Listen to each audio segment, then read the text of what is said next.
Hello प्यारे विद्यार्थियों, आप सभी का हमारे ऑनलाइन यूट्यूब प्लेटफॉर्म पर हार्दिक स्वागत। हम चतुर्थ श्रेणी कर्मचारी भर्ती परीक्षा 2025 की तैयारी कर रहे थे और वर्तमान में हमारा टॉपिक चल रहा था एवरेज, औसत, जिसका हमने पार्ट 1 कंप्लीट कर दिया था और आज हम शुरू करेंगे इसका पार्ट 2। तो चलिए बिना टाइम वेस्ट किए शुरू करते हैं। चलिए अगला पेज आ गया अपने सामने। चलो अब यहां पर देखते हैं। देखिए आप ध्यान से, यहां पर आपके सामने एक फॉर्मूला लिखा हुआ है कि यदि x परिणामों का औसत y दिया हुआ हो और y परिणामों का औसत आपको x दे रखा हो, मतलब देखो यहां पर x और y केवल दो वेरिएबल यूज हुए हैं कि x परिणामों का y और y परिणामों का x। ये जो फॉर्मेट है ना, वो दिमाग में सेट रखना कि किस प्रकार के क्वेश्चंस के लिए ये फॉर्मूला लगने वाला है। ये x है यहां पर और यहां पर x है और y है, तो y है, मतलब x का औसत y होना चाहिए और y का औसत x होना चाहिए। और फिर पूछे कि जितने भी परिणाम है x प्लस y, उनका औसत कितना होगा, तो भी उसका यही फॉर्मूला है। और उसकी जगह अगर आपको एक लैंग्वेज में लंबा सा प्रश्न पूछ ले कि यदि समान दूरी, मतलब अगर दूरी समान हो और भिन्न भिन्न आपकी चालें हो, x किलोमीटर पर आवर और y किलोमीटर प्रति घंटा, तब पूरी यात्रा में कितनी चाल होगी, कितनी औसत चाल होगी, परिणामी चाल क्या होगी, इस तरह का प्रश्न पूछे तो आपका फॉर्मूला होगा 2 multiply x multiply y, 2xy upon x plus y। ये आपकी औसत चाल हो जाएगी या औसत हो जाएगा। तो यहां पर काफी इंपॉर्टेंट फॉर्मूला है, आप इसका एक बार स्क्रीनशॉट ले लो, उसके बाद नेक्स्ट पेज देखते हैं। चलिए आपने स्क्रीनशॉट तो ले लिया होगा, अब देखते हैं अगला पेज। तो यहां पर सीधा सीधा आपने जो फॉर्मूला पढ़ा उसके बेस पर एक क्वेश्चन है आपके सामने कि यदि 15 परिणाम दे रखे हैं, उनका औसत 5 है और 5 परिणाम है, उनका औसत 20 है। 20 नहीं, यहां पर 15 होना चाहिए, फिर यहां पर 15 होना चाहिए। तो इस तरह से होगा तभी तो ये प्रश्न सेट बैठेगा। तो यहां पर 15 परिणामों का औसत 5 है और 5 परिणामों का औसत अगर 15 है, तब सभी परिणामों का औसत क्या होगा। ध्यान से देखो, यहां पर 15 परिणाम है x y y x। इस तरह से अगर प्रश्न है तो आपका फॉर्मूला बन जाएगा। फॉर्मूला वापस लिख देता हूं मैं कि औसत का जो फॉर्मूला हमने देखा था वो था x 2xy upon x plus y। चलिए इस फॉर्मूले में x और y की वैल्यू रखते हैं। x हमारे पास 15 है और y हमारे पास 5 है, तो यहां पर 2 इंटू x की जगह पे मैं रख दूंगा 15 और y की जगह मैं रख दूंगा 5 अपॉन x प्लस वाई, वापस हो जाएगा 15 प्लस 5। तो यहां पर देखो 15 का 2 से मल्टीप्लाई हुआ तो 30 हो गए, 30 का 5 से मल्टीप्लाई, इतना मल्टीप्लाई करने की जरूरत ही नहीं, एक बार ऐसे रख देता हूं 2 मल्टीप्लाई 15 मल्टीप्लाई 5 और नीचे जोड़ देता हूं 15 प्लस 5 हो गए 20। अब देखो काटते हैं तो 2 से तो 20 कट गए 10 बार और 5 से 10 कट गए 2 बार। अब 15 में 2 का भाग दोगे 7.5 और 7.5 हमारे पास ऑप्शन बी में है, तो इस क्वेश्चन का आंसर हो जाएगा ऑप्शन बी। प्रश्न में यहां पर थोड़ा सा गलत दिया हुआ था, यहां पर 15 होने चाहिए थे। इस तरीके से इस क्वेश्चन को करना है, फटाफट स्क्रीनशॉट ले लो, उसके बाद नेक्स्ट क्वेश्चन देखते हैं। चलिए अब देखते हैं हमारा अगला प्रश्न, प्रश्न संख्या 10। हालांकि जो 8 प्रश्न है वो हमने इससे पहले जो पार्ट 1 पढ़ा था औसत का, उसके अंदर कंप्लीट कर दिए थे। अगर आप वो क्वेश्चंस देखना चाहते हैं तो हमारे वीडियो के डिस्क्रिप्शन में या चैनल पर जाकर आप उन क्वेश्चंस को देख सकते हैं। अब लेते हैं प्रश्न संख्या 10। तो हमारा जो 10वां प्रश्न है वो है कि एक कार किसी स्थान पर 20 किलोमीटर पर आवर की चाल से चलती है और 30 किलोमीटर प्रति घंटा की चाल से वापस आ जाती है, मतलब एक जगह पर ही जाती है। यहां पर देखो डिस्टेंस फिक्स करती है कि कोई स्थान है, मान लो कि अपन किसी जिले जयपुर में जा रहे हैं, तो हम जहां पर भी हैं वहां से जयपुर की दूरी जाने की और आने की दूरी समान हो गई। इसका मतलब जो दूरी दे रखी है वो समान है और फिर आपकी गति अलग अलग है। जाते टाइम आप धीरे धीरे आराम से घूमते घूमते 20 किलोमीटर प्रति घंटे की चाल से गए और आते टाइम थोड़ी गति से आ गए 30 किलोमीटर पर आवर की चाल से। तो यहां पर औसत चाल कितनी होगी, तो यहां पर आपको x दे रखा है 20, y दे रखा है वो दे रखा है 30। आपके पास औसत चाल का फॉर्मूला है वो आपको पिछली वाली स्लाइड में बताया था, पिछली स्लाइड में 2xy upon x plus Y. तो यहां पर अगर मैं वैल्यू पुट करूं तो ये हो जाएगा 2 इंटू 20 इंटू 30 अपॉन नीचे आ जाएगा x की जगह मैं रखूंगा 20 और y की जगह मैं रखूंगा 30। अब यहां पर नीचे देखो 20 और 30 तो हो गए 50। तो यहां पर देखें तो 2 इंटू यहां पर 20 इंटू 30 किया तो ये हो गया 600 और नीचे हो जाएंगे 50। तो यहां पर देखो 1 जीरो से तो 1 जीरो कट गया। अब 5 का भाग दे दो 60 में, तो 5 का भाग 60 में जाएगा 12 बार, और 12 को 2 से मल्टीप्लाई करोगे तो आपका आंसर आ जाएगा 24 किलोमीटर प्रति घंटा। ये हमारी औसत चाल होगी, जो कि हमारे पास ऑप्शन ए में दे रखी है, तो ये अपना आंसर हो जाएगा। चलिए फटाफट स्क्रीनशॉट ले लो, उसके बाद नेक्स्ट क्वेश्चन देखते हैं। तो यहां पर जब भी औसत चाल का या एक्स वाई का इस तरह का क्वेश्चन आए तो आपको ये फॉर्मूला याद होना काफी जरूरी है। अब करते हैं अगला प्रश्न। तो यहां पर हमारे लिए प्रश्न संख्या 11 से पहले कुछ वापस एक फॉर्मेट दे रखा है कि किस प्रकार के क्वेश्चंस यहां पर पूछे जा सकते हैं। तो यहां पर दे रखा है कि एक्स परिणामों का, पेन थोड़ी चेंज कर देते हैं, यहां पर दे रखा है एक्स परिणामों का जो औसत है वो ए दे रखा है और वाई परिणामों का औसत बी है। ध्यान से देखना, यहां पर इससे पहले था उसमें दे रखा था एक्स का वाई और वाई का एक्स। अब की बार ये है कि एक्स का अलग है और वाई का वापस अलग है। एक्स परिणामों का कुछ अलग औसत है और वाई परिणामों का कुछ अलग से औसत दे रखा है। तब आपको क्या करना है, तब आपको करना है इन दोनों का मल्टीप्लाई, एक्स मल्टीप्लाई ए और वाई इंटू बी। समझ में आ गया? देखो नीचे लिखा हुआ एक्स गुणा ए प्लस वाई गुणा बी अपॉन नीचे आपको जो जो परिणाम दे रखे हैं एक्स और वाई उनको जोड़ देना है। आपके औसत का फॉर्मूला आ जाएगा x into a plus y into b upon x plus y. ये आपके परिणामी औसत यानी कि एक्स प्लस वाई जितने भी परिणामी दे रखे हैं उनका औसत निकल जाएगा। तो चलिए एक बार इसको भी आप नोट डाउन कर लो, स्क्रीनशॉट ले लो, उसके बाद नेक्स्ट पेज देखते हैं। अब देखते हैं अगला पेज। तो यहां पर जो फॉर्मेट हमने देखा उसी से रिलेटेड क्वेश्चन आ गया कि यदि 40 परिणामों का औसत 50 है और 60 परिणामों का औसत हमें दे रखा है 55, तो जितने भी परिणाम हैं 40 प्लस 60 यानी कि 100 परिणामों का जो औसत होगा वो क्या होगा। तो यहां पर हम सबसे पहले फॉर्मूला देख लेंगे। यहां पर फॉर्मूला हमारे पास है x into a plus y into b upon x plus y. इस फॉर्मूले से आप निकालोगे तो आपके परिणामी या औसत तो निकल जाएगा। तो यहां पर हम वैल्यू पुट करते हैं। x हमारे पास ये है और ब्लैक पेन ले लेते हैं थोड़ी। y हमारे पास, सॉरी a हमारे पास ये है, y हमारे पास ये है और b हमारे पास a है। x का औसत a दे रखा है, y का औसत b दे रखा है, तब ये फॉर्मूला लगाना है। और यहां पर अगर वैल्यू पुट करेंगे तो ये हो जाएगा, देखो x की जगह मैं रखूंगा 40, a की जगह रखूंगा 50, तो ये हो जाएगा 40 इंटू 50 प्लस यहां पर हो जाएगा 60 इंटू 55। अब नीचे देखें तो x प्लस वाई यानी कि 40 प्लस 60 करना है अपने को, तो यहां हो जाएगा 60 प्लस 40। अब यहां पर सॉल्व करते हैं तो 50 को आप 40 से मल्टीप्लाई करोगे तो ये तो बन रहे हैं अपने पास 2000 प्लस 5300 नहीं 3300 बन रहे हैं, सॉरी 3300 बन रहा है। आप गुणा करना 55 इंटू 6 करोगे तो 330 हो जाएंगे, पीछे एक जीरो आ जाएगा, 3300 बन जाएंगे।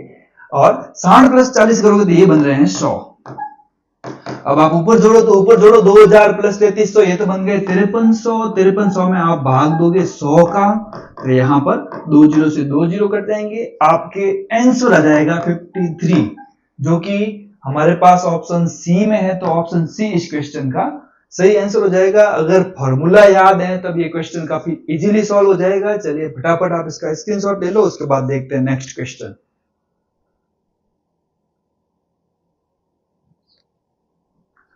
अब देखते हैं हमारा अगला प्रश्न। तो यहां पर प्रश्न संख्या जो 12 है वो दे रखा है कि 40 संख्याओं का औसत 28 संगठित किया गया और यह बाद में पता लगा कि एक संख्या 39 है, उसकी जगह गलती से 79 पढ़ लिया गया है। तब माध्य क्या होगा या औसत क्या होगा वो हमें पता लगाना है। तो इस प्रश्न को आप ध्यान से देखना। यहां पर क्या होता है कि एक संख्या के स्थान पर आप दूसरी संख्या लिख देते हो बाय मिस्टेक, गलती से। तब आपको प्रश्न कैसे करना है, तो यहां पर देखो आपको एवरेज तो दे रखा है 28, यहां पर एवरेज आपको पहले से दे रखा है कि जितनी भी 40 संख्या है उनका एवरेज 28 है। अब चेंज कहां हो रहा है, 39 लिखा, उसकी जगह आपको लिखना था 79, यानी कि जो पहले दे रखी संख्या है उसमें से दूसरी दे रखी संख्या आपको घटानी है। 39 माइनस 79 अपॉन यहां पर टोटल संख्या कितनी है 40, तो आप 40 का डिवाइड कर लो, आपके आंसर आ जाएगा। बहुत ही सिंपल सी ट्रिक है। वापस ध्यान से देखो, आपको जितना एवरेज दे रखा होगा कि 40 का एवरेज तो आपको दे रखा है, तो आप डायरेक्ट लिख दो 40 संख्याओं का एवरेज 28 है तो 28 हो गया। उसके बाद 39 के स्थान पर आपने 79 पढ़ लिया है, तो 39 माइनस 79 करना है आपको, आपके आंसर डायरेक्ट आ जाएगा। यहां पर आप अगर इसको घटाओगे, औसत निकालते हैं, चलिए यहां पर देखो, सबसे पहले 28 इसी तरह से लिख देता हूं, फिर 39 में से 79 को घटाओगे तो यहां पर 79 बड़ी संख्या है, तो यहां पर जो आंसर आएगा वो आएगा -40/40। तो यहां पर प्लस माइनस तो हो जाएगा माइनस, तो ये बन जाएगा 28 माइनस 1। 28 में से आप 1 को घटाओगे तो यहां पर आंसर बन रहा है 27, और 27 हमारे पास ऑप्शन डी में है, तो ऑप्शन डी इसका आंसर हो जाएगा। इस तरीके से करना है।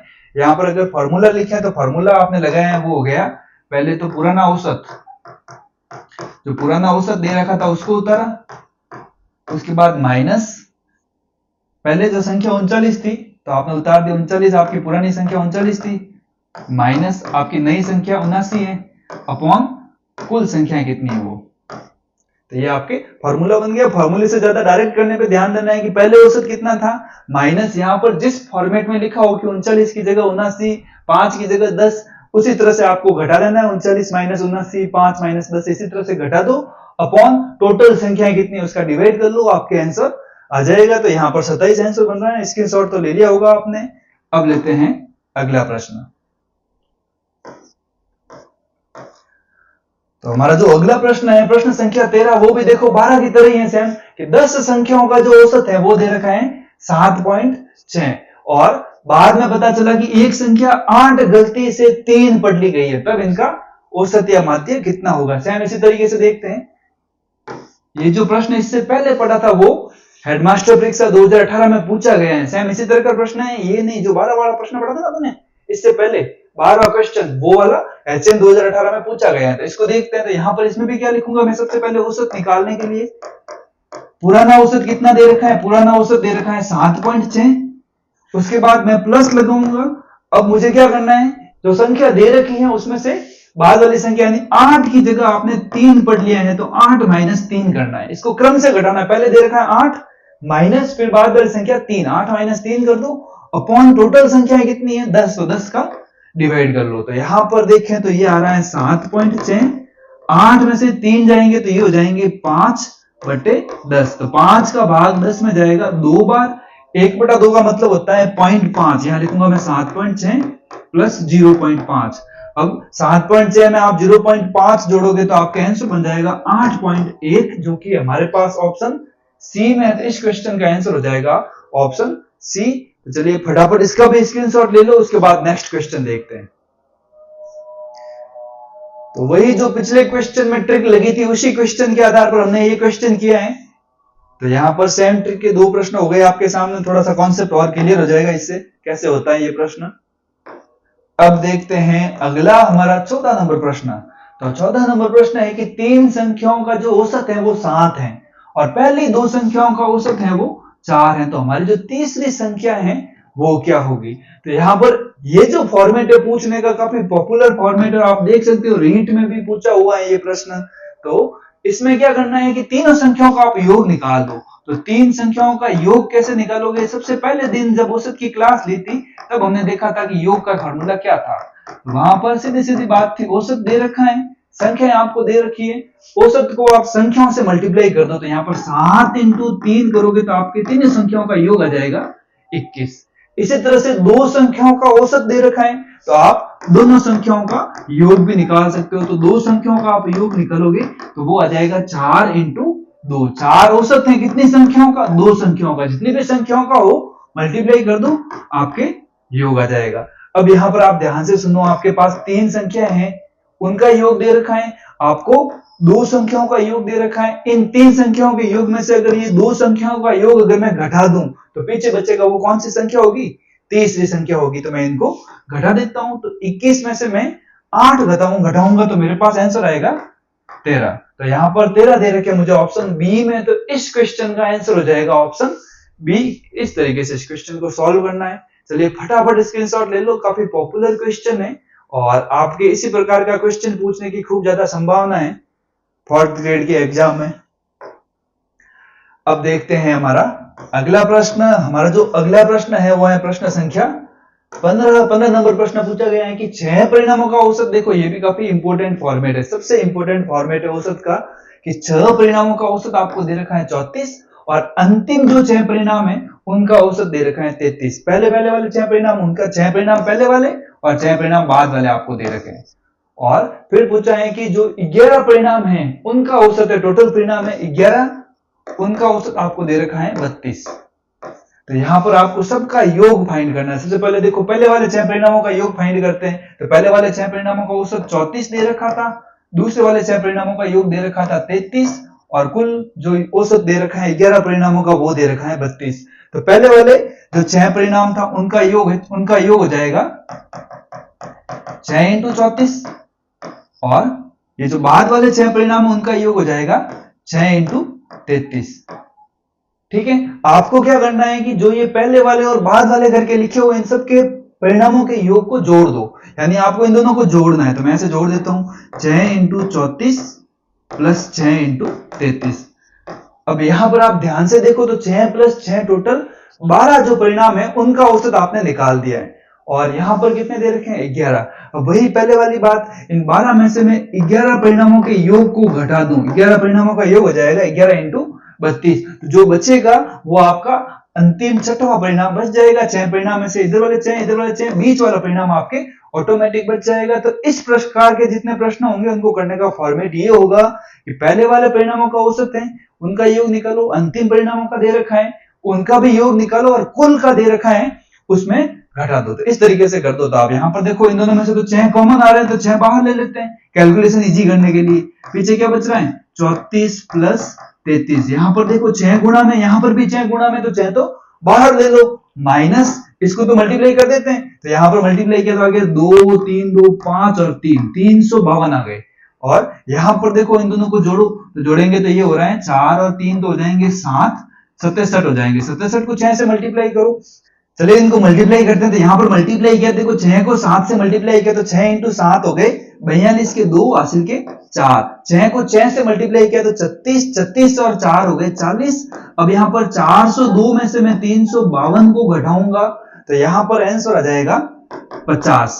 तो यहां पर 50 हमारे पास ऑप्शन डी में है। तो ऑप्शन डी इस क्वेश्चन का आंसर हो जाएगा। थोड़े से आपको फॉर्मेट को ध्यान रखना है। यहां पर जब भी पहले वाले अंतिम परिणाम इस तरह से औसत दे रखा हो और जितने भी आपको परिणाम हो उनका भी औसत दे रखा हो तो आपको सबसे पहले वाले परिणामों का योग निकालना है, उसके बाद अंतिम जो है उनका योग निकालना है। एक बार देख लेना 6 और 6 वो 12 एक ज्यादा होंगे यहां से, तो जो एक ज्यादा होंगे यहां पर इसी तरह से जैसे पिछले क्वेश्चन में पढ़ा, यहां 12 लाइनें खींच लो आप, 12 में से 11 खींचे तो जो 12वां परिणाम है, जो भी 12वां परिणाम है उसका आंसर आपके पास डायरेक्ट आ जाएगा। वो हमेशा ही वही परिणाम होगा जो यहाँ पर दे रखा है छठवां परिणाम। तो इस तरह से आप निकाल सकते हो। तो यहाँ पर इसका भी स्क्रीनशॉट ले लो। उसके बाद नेक्स्ट क्वेश्चन देखते हैं जो बिल्कुल इसी की तरह है। चलिए ले लिया होगा आपने स्क्रीनशॉट। अब देखते हैं फटाफट से अगला प्रश्न। हमारे पास अगला प्रश्न है प्रश्न संख्या 16। तो जो 16वां प्रश्न है इसको ध्यान से देखो। यहाँ पर ये बहुत ही पॉपुलर क्वेश्चन है, आप देखोगे कई कॉम्पिटेटिव एग्जाम में आया हुआ है कि एक सप्ताह में पहले 4 दिनों का औसत, तो पहले 4 दिनों का योग निकालूंगा तो वो हो जाएगा 4 इंटू 40.2। उसके बाद अंतिम 4 दिनों का औसत, तो यहां पर अंतिम 4 दिनों का योग निकाल देता हूं तो वो हो जाएगा 4 इंटू 41.3। हमने पढ़ा था कि पहले और अंतिम दे रखा है तो इनका सबसे पहले योग फाइंड कर लो। तो हमने सबसे पहले योग फाइंड कर लिया। उसके बाद पूरे सप्ताह यानी कि 7 दिनों का दे रखा है। यहाँ ध्यान से देखो 4 और 4 कितने दिन हो गए 8, और यहाँ पर एक कम दिन का दे रखा है जिसमें से 7 दिनों का मैं योग घटा दूंगा। योग करने के लिए मैं 40.6 से मल्टीप्लाई करूंगा। तो 40.6 से मल्टीप्लाई करते हैं। चलिए मल्टीप्लाई करते हैं। यहाँ पर 4 से मल्टीप्लाई किया 2 का तो 8 हो गया और 4 इंटू 4 16, 160.8 हो गए। और यहां पर किया तो 4 इंटू 3 12 का 2 हासिल का 1, 4 एकम 4 और 1 5 और 4 चौक 16, 165.2 हो गए। और यहां पर किया तो 7 इंटू 6 तो हो गए 42 और 7 इंटू 4 हो गए 28, पॉइंट लगा दिया। अब इन दोनों को जोड़ देते हैं। तो यहां पर जोड़ो, देखो 8 और 2 हो गए 10 का 0 हासिल का 1, 5 और 1 6 और 16 और 16 32। 326 में से आपको 284.2 घटाने हैं। तो यहीं पर घटा देता हूं मैं। तो यहां पर घटाए तो देखो कितना आ रहा है, 10 में से 2 गए 8, 6 में से 5 गए, यहाँ 5 में से 4 गया 1 और यहाँ आ गए 4, 41.8। तो 41.8 हमारे पास ऑप्शन डी में है। कैलकुलेशन आप ध्यान से देख लेना कैसे करनी है। बस यहाँ पर ये वाला जो फॉर्मेट है इसको ध्यान से समझना है। यहाँ चाहते तो हम 4 जैसे पिछले क्वेश्चन में कॉमन लिए थे ना, उसी तरह से कॉमन लेके भी कर सकते थे, लेकिन यहाँ पर तो मैंने डायरेक्ट मल्टीप्लाई कर दिया। ये आपकी चॉइस है कि आपको कैलकुलेशन कैसे करनी है। आंसर आ जाएगा यहाँ पर ऑप्शन डी।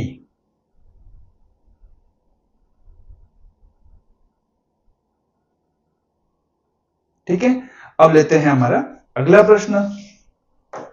तो यहां पर हमारा जो अगला प्रश्न है, प्रश्न संख्या 17, वो है हमारे पास कि एक क्रिकेट टीम के ये 2 प्रश्न होते हैं, एक शामिल करना और एक निकालना। क्रिकेट या किसी भी फॉर्मेट में औसत के ये 2 इंपोर्टेंट क्वेश्चन होते हैं कि एक क्रिकेट टीम में 10 सदस्य हैं जिनकी औसत आयु दे रखी है 30 वर्ष। उनके साथ अगर उनके कप्तान को शामिल कर देते हैं तो औसत आयु है वो 2 वर्ष बढ़ जाती है। तो कप्तान की आयु क्या होगी? यहां पर ध्यान से देखना। सबसे पहले औसत आयु दे रखी है 30 वर्ष। तो यहां पर देखो मैं योग निकालूं तो कितनों का योग निकलेगा? सबसे पहले 10 का योग निकलेगा। तो 10 का जो योग निकलेगा वो हो जाएगा 10 इंटू 30 यानी कि 300। अब यहां पर कह रहा है कप्तान को शामिल कर दिया आपने, कप्तान को शामिल कर दिया तो यहां पर कितना हो गया? 11। और 11 का औसत कितना दे रहा है कि औसत है वो 2 वर्ष बढ़ जाता है। तो 11 का औसत 30 से 2 बढ़ा हुआ कितना हो रहा है? 32 हो जाएगा। 32 को मल्टीप्लाई करो तो ये हो रहा है 2, 5 और 3, 352 हो रहा है। यहाँ पर 352 हो रहा है। अब यहाँ पर आप 10 में से 11 में से 10 घटाओगे, 11 में से आप 10 घटाओगे तो आपके पास वो एक खिलाड़ी आ जाएगा, वो आ जाएगा 52। यहाँ पर उल्टा घटाना है तो यहाँ पर 52 आ जाएगा। हमारा आंसर हो जाएगा ऑप्शन सी। अब इसी प्रश्न को करने का एक और तरीका है, इससे थोड़ा सा इजी है। उसमें क्या करना है हमें? उसमें हमें सबसे पहले देखना है कि औसत कितना दे रखा है। औसत दे रखा है हमें 30।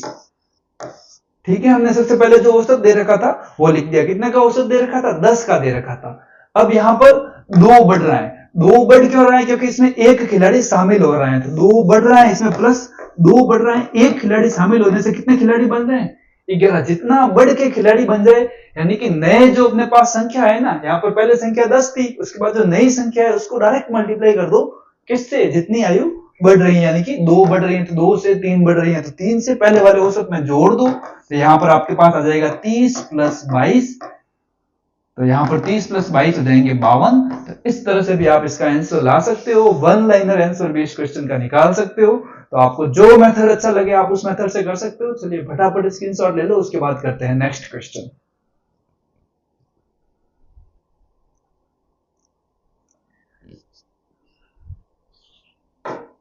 अब करते हैं अगला प्रश्न।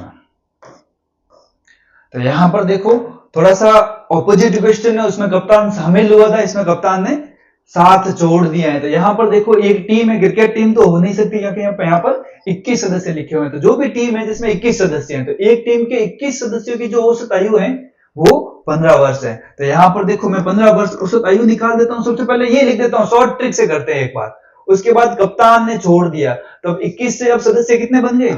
20 बन गए। कितने बन गए? 20 बन गए। तो 20 सदस्यों में कितनी आयु घट गई? 2 वर्ष घट गई। तो यहाँ पर इंटू 2 कर दो। तो यहाँ पर जो भी आंसर आएगा वो डायरेक्ट आपका आंसर है 15 प्लस 40। तो यहाँ पर 55 हो रहा है। तो 55 हमारे पास ऑप्शन ए में है। तो इस क्वेश्चन का जो आंसर हो जाएगा वो हो जाएगा ऑप्शन ए। तो बहुत ही इंपॉर्टेंट ट्रिक है, इस ट्रिक की हेल्प से आप डायरेक्ट आंसर निकाल सकते हो। चलिए फटाफट आप इसको भी नोट डाउन कर लो, उसके बाद करते हैं अपने वीडियो का अगला प्रश्न।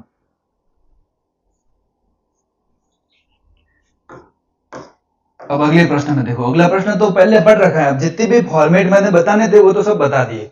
अब हम जो प्रश्न कर रहे हैं वो पिछले फॉर्मेट का कर रहे हैं जिसको हमने पार्ट 1 में पढ़ा था। पार्ट 1 में हमने पढ़ा था कि 4 से प्रारंभ करते हुए 5 क्रमागत सम संख्याओं का योग कितना होगा।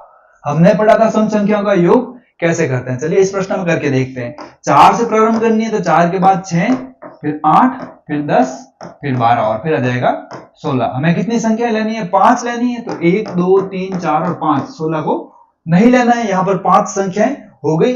अब हमने पढ़ा था कि जब भी आपको सम, विषम, प्राकृत, पूर्ण संख्याओं का औसत निकालना होगा तो आप क्या करोगे? पहली संख्या लोगे, लास्ट वाली संख्या लोगे, अपॉन 2 कर दोगे, आपका आंसर आ जाएगा। तो इस मेथड से करके देखो, 4 प्लस 12 हो जाएंगे अपने पास 16 और 16 में 2 का भाग दोगे तो आंसर आ जाएगा 8। 8 हमारे पास ऑप्शन सी में है। हालांकि इस प्रश्न को करने का एक और तरीका है। कौन सा तरीका है? आप इन सबको जोड़ दो, तो यहाँ पर जितना भी इनको जोड़ोगे तो आ जाएगा आपके पास, उसमें आप भाग दोगे 5 का तो भी आंसर आ जाएगा राशियों का योग बट्टा राशियों की संख्या। लेकिन वो थोड़ा सा लेंथी होगा, तो यहाँ पर फटाफट इस शॉर्ट ट्रिक से ये क्वेश्चन हो जाएगा। अब लेते हैं हमारा अगला प्रश्न। हमारा जो अगला प्रश्न है वो है प्रश्न संख्या 20। तो जो 20वां प्रश्न है उसमें देखो, ये भी काफी अच्छा प्रश्न है। यहां पर पूछा है कि प्रथम n प्राकृत संख्याओं का योग आपको दे रखा है, तो n का मान कितना होगा? प्रथम n मतलब 1 से शुरू होकर आपकी जो संख्या है वो n तक जा रही है। तो यहां पर इनका योग निकालोगे तो योग हो जाएगा n+1। योग निकालने की तो जरूरत ही नहीं है आपको, तो प्रथम संख्या और अंतिम संख्या को जोड़ना है। आपको जब औसत लेना है तो आपने पढ़ रखा है, जैसा कि पिछले क्वेश्चन में किया था हमने, कि जो पहली संख्या है, जो अंतिम संख्या है, उनको जोड़ दो तो n+1 अपॉन मैं करूंगा 2, तो हमारा औसत आ जाएगा। और प्रश्न में हमें औसत नहीं देकर योग दे रखा है, तो योग निकालने का भी तरीका है। योग क्या होता है? योग होता है हमारे पास औसत इंटू संख्या, औसत इंटू संख्या। ये n का औसत है तो इसको डायरेक्ट n से मल्टीप्लाई कर दो, n से डायरेक्ट इसको मल्टीप्लाई। ये प्रश्न गलत है, यहां पर प्रश्न में आपको योग की जगह औसत देना था, यहां पर औसत दिया हुआ है, योग नहीं दे रखा है, इसमें डायरेक्ट औसत दे रखा है कि n प्राकृत संख्याओं का जो औसत है वो 15 है। तो यहां पर आप औसत की जगह डायरेक्ट 15 लिख सकते हो। यहां पर औसत 15 दे रखा है और हमारा औसत हमारे अनुसार होना चाहिए, वो होना चाहिए n+1 अपॉन 2। तो n+1 अपॉन 2 को आप 15 के बराबर लिख सकते हो। अब आप अगर पक्षांतरण करोगे तो ये हो जाएगा n+1 इक्वल टू 15 इंटू 2 30, और 1 को उधर भेजोगे तो ये हो जाएगा n बराबर 30 - 1 यानी कि 29। और 29 हमारे पास ऑप्शन ए में दे रखा है। तो इसका मतलब यही हुआ कि प्रश्न में आपको जहां योग दे रखा है वहां पर औसत देना था, जिससे इस प्रश्न का आंसर आ जाता है ऑप्शन ए। चलिए आप इसका भी फटाफट स्क्रीनशॉट ले लो और उसके बाद देखते हैं नेक्स्ट पेज।